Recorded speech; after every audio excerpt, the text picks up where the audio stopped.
in this situation, I would throw it to my wife, but she'll be back in a little bit, maybe 10 minutes from now. Well, let's get into the first topic of the day, and that is news from Variety. Alison Brie from Community fame and from Glow. We were talking about that last week. Gorgeous Ladies of Wrestling Netflix series joins Masters of the Universe. She will be playing the character Evil-Lyn, Skeletor's right-hand woman. To me, she's the man. She's awesome. I kind of like her just as much as Skeletor. Brie has been cast as the supervillain Evil-Lyn, starring opposite Nicholas Galintzine, if I'm saying that correctly, Central Hero He-Man, and Camelia Mendez as Tila, captain of the Royal Guard and at times the love interest for He-Man. What does it mean for Masters of the Universe that Alison Brie is joining the cast? I'm gonna throw that question to you. What do you think about this casting here? I think that is a pretty solid casting. The talent, they're dropping some young talent in there, some fresh faces that I like to see. I am super excited for this film. I think with the success that they experienced from the animated series, that they will get a really receptive audience for this. So it is definitely the time for some of these new faces to shine, and I think it will definitely be some launching platforms for some of these young actors' future work. I couldn't agree more. Now, full disclosure, I've never seen the animated series on Netflix, but when I heard that, I am a fan of the original movie though, Dolph Lundgren, yes. And that movie to me was amazing. It wasn't the best, but it was for the 90s, for the late 80s and the 90s. It stood out. It was above like in a B movie. It wasn't a B movie in my opinion. It was above the standards. I wouldn't call it an A, but it was above a B. I wouldn't give it a B. I would give it an A minus.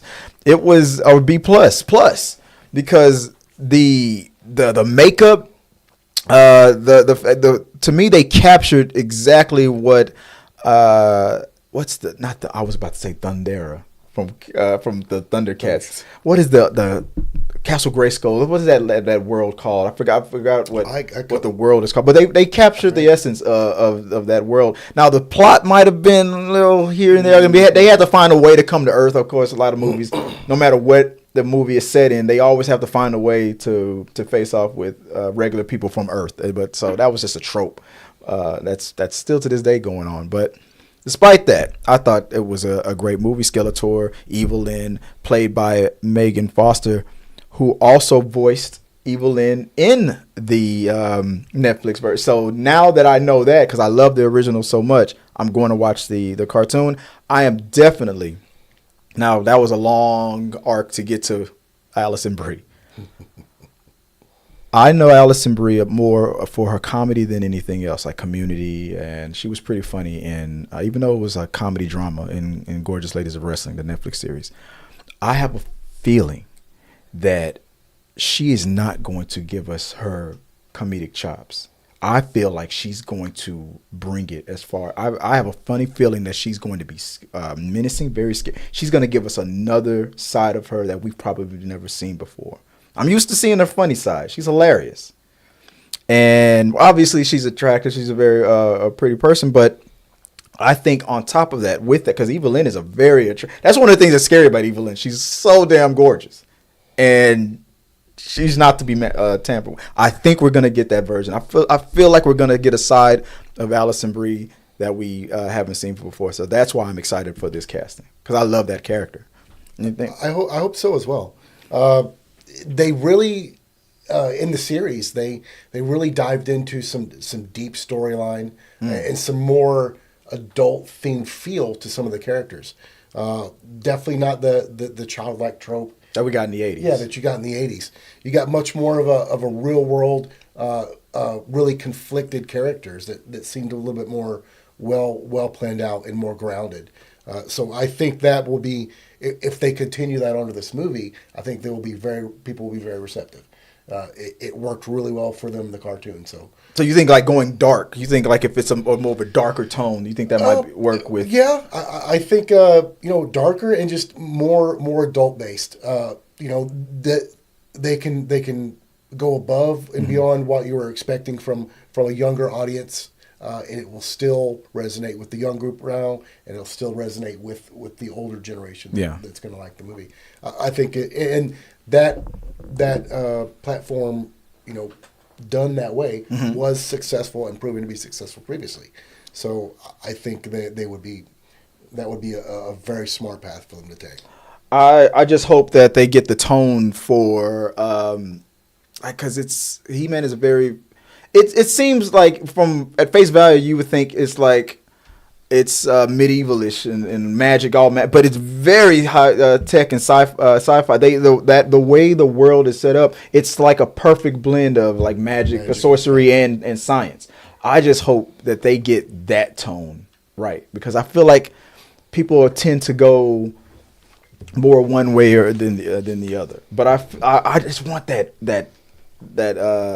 synergy, I guess is a good way to put it, for sorcery and science. I want to see that done right, because I feel like it's a hard thing to do in some cases, because I feel like maybe some people tend to lean one way or the other. But other than that, there's definitely a lot of nuances to capture the feel, that nostalgic feel of that world and of that character that you may have grown up with, and to recreate that where it feels home. That does take a lot of small nuanced items to really make that, to sell that home. Agreed. It was funny because we were talking about last time we were all here. We talked about Gorgeous Ladies of Wrestling, which my wife enjoyed. And speaking of which, there she is, back. So Alison Brie from the show that you like, from Glow, is, I don't know if you remember much of He-Man. I don't know if that was your genre, if you were a Thundercats or a G.I. Joe girl or Jim and the Holograms. All of them except for G.I. Joe. but the Evil-Lyn character. It's been a long time, so Alison Brie being cast as Evil-Lyn. Did you watch? What about the original movie from the 80s? You see that one, but yeah, that character who was played by Megan Foster, one of my, like I was saying before, she was one of my favorite characters. Any thoughts about Alison Brie? I like her, so I would hope. I mean, she's a good actress, so I would hope she'd be able to do good on that. My feeling is that I think besides the funny, because we know she can be funny, I think we're going to see, I feel like we're going to see a different side of her. I think it's going to be something that we've never, ever seen before. But guys, let us know what you guys think, your thoughts on Alison Brie overall, and the casting here for He-Man. What do you think? Evil-Lyn, do you see it? Do you think this was a good fit? Or, whatever your thoughts are, leave them below, and we'll, like I said, we'll keep talking about it. All right, let's move on to the next topic. This is something that I had geared towards more for our Pets and More by Joy.